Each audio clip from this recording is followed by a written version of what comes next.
So, how you doing? It's Jared. This is a Cold Steel FGX Balisong. I don't necessarily want to call it a trainer. Plastic Balisong, I guess, is really the best thing that I can call this. It's a decent flipper. It's not the best. It's not amazing. It's really light. There's not a whole lot of weight here on either end. But for the weight that it has, I mean, for what it is actually balanced decently well. You can get a decent amount of flipping in with this. It can definitely do a lot of the things that, you know, most other knives can do with a little bit of modification, because out of the box it comes with a double edge. It's actually serrated, sharpened on both sides, and that edge is not a joke. It's not sharp enough that it's like a knife and it's actually going to cut you, but doing any sort of ricochet, actually coming down and, you know, hitting the back of my hand like this, or doing any sort of rollovers, actually spinning it around my fingers, if it's rolling around my thumb, something like that, is very uncomfortable. And you know, with enough ricochets, I could actually probably see causing, you know, maybe a little bit of bleeding. It's not necessarily going to cut you unless you do some serious amount of force. You're really trying to cut into something. It's not actually going to cut, but it's uncomfortable. It's definitely not a trainer without some modification. But with that modification, which is just really, I'll get into that, what I did was just really cutting off those serrations and actually smoothing out one of these edges. Because again, it's made out of plastic. You don't need to bust out any tools. You can just cut it off with a kitchen knife, right? And so it's able to be easily modified into being something that is actually able to be flipped. And Cold Steel is kind of advertising this thing more as a legitimate weapon, right? The FGX line of knives more as a legitimate weapon. I've got 6 layers of cardboard right here, and they're not joking around. They're serious when they say this thing is a legitimate weapon. It really does stab in the material. You can get it to penetrate. You can see the little tip sticking out right there. And I've stabbed this thing into enough cardboard that, I mean, the tip isn't perfectly sharp anymore, but it's still going to do its job. It can definitely take a beating, and it will cut, you know, with a decent amount of force. You can see I can get down into that cardboard, and so it really is a legitimate weapon. They're not joking around when they're saying this thing is a plastic Balisong. That's why I don't necessarily want to call it a trainer unless you do some modification and, you know, take the tip off, something like that. I wouldn't be nearly as comfortable carrying something like this FGX Balisong around as this squid trainer right here. This is a squid industry squiddy, you know, I mean, this thing is not intimidating. I got to get used to flipping the difference between these two, but this is a better Balisong trainer. There's never going to be any argument about that. But I mean, this thing is not intimidating. You know what I mean? It doesn't require any modification. You can just take this. You can take it anywhere. You can flip it anywhere. That's not necessarily the case with this, because I am not going to be carrying this thing around with me here in California, where Balisongs are illegal to carry on your person. They're legal to own, but they're illegal to carry on your person. And this, I think, may just give the cops enough of a hinkling to arrest me that I don't want to mess with it. So I'm going to get down and onto the table and actually talk about the build of this thing a little bit. Freaking plastic knives.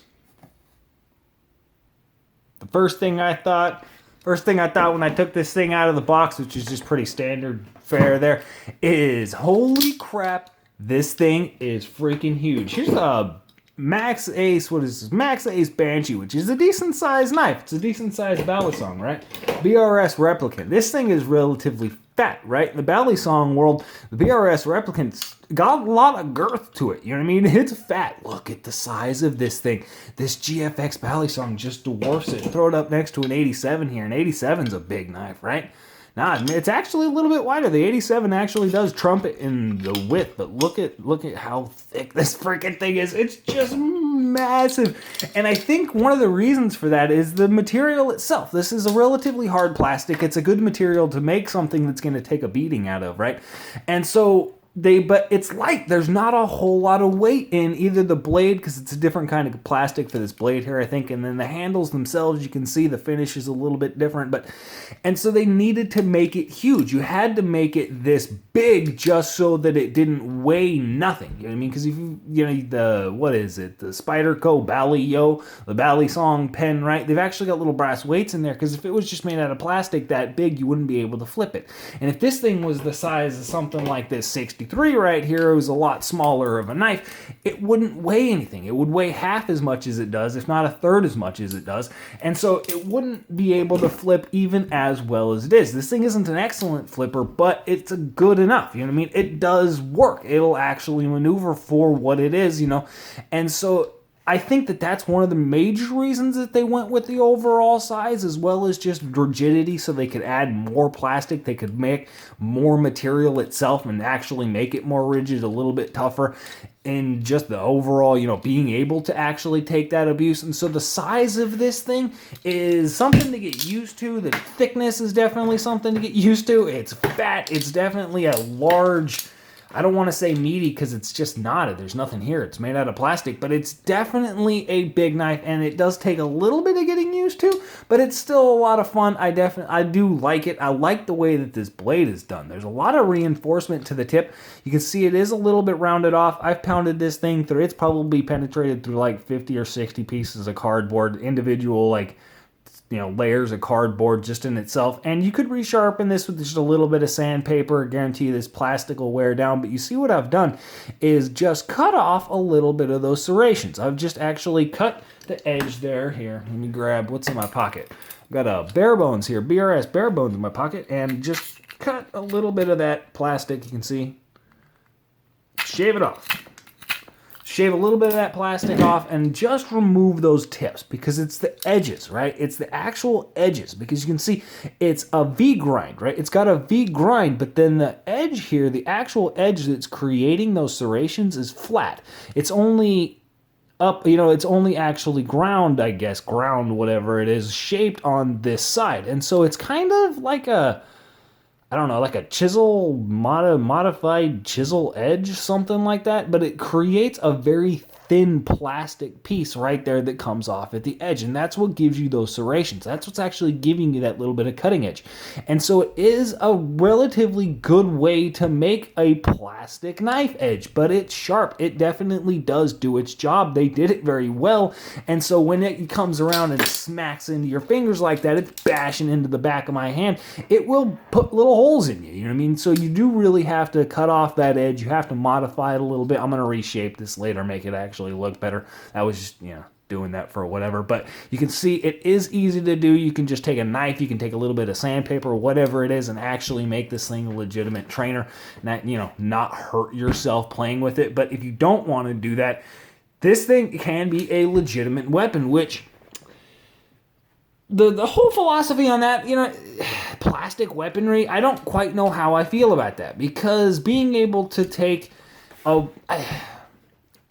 I don't think you should skirt the laws, right? The law is a problem that you're not allowed to carry the items to protect yourself, right? If you're going into an area like a nightclub, something like that, I would never suggest something like this on an airplane. But if you're going somewhere, a nightclub, a hospital, a marijuana dispensary, whatever it is, and they don't allow you to come in there with knives. They run you through a metal detector, something like that. Being able to have plastic weaponry that's actually legitimate weaponry that you can take into a situation like that and defend yourself is a good idea. I can't knock the idea, but at the same time, it's the law that's the problem. It's the fact, it's not the law, it's their policy. Whatever company you're going into has the policy of disarming the populace that's walking into that location. That's the problem.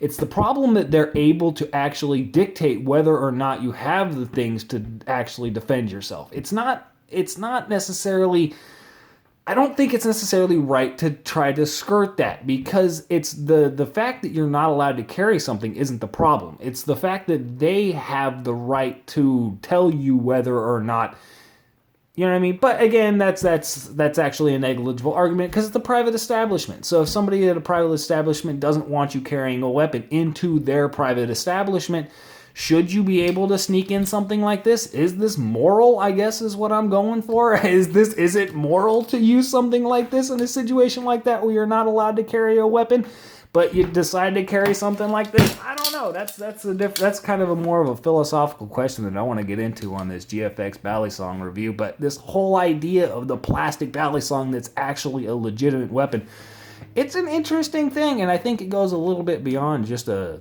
trainer. This thing, then the whole plastic knife line from Cold Steel, I think, goes a little bit beyond that. There's a little bit of a philosophical debate that could actually happen with that. Let's see how long I can make this video. I'm just going to keep going on it because I have an idea. I don't know if this is going to work, but I'm going to take my Leatherman Wave right here and jam this thing out. No, that's not going to move. Let's try this one. Nope.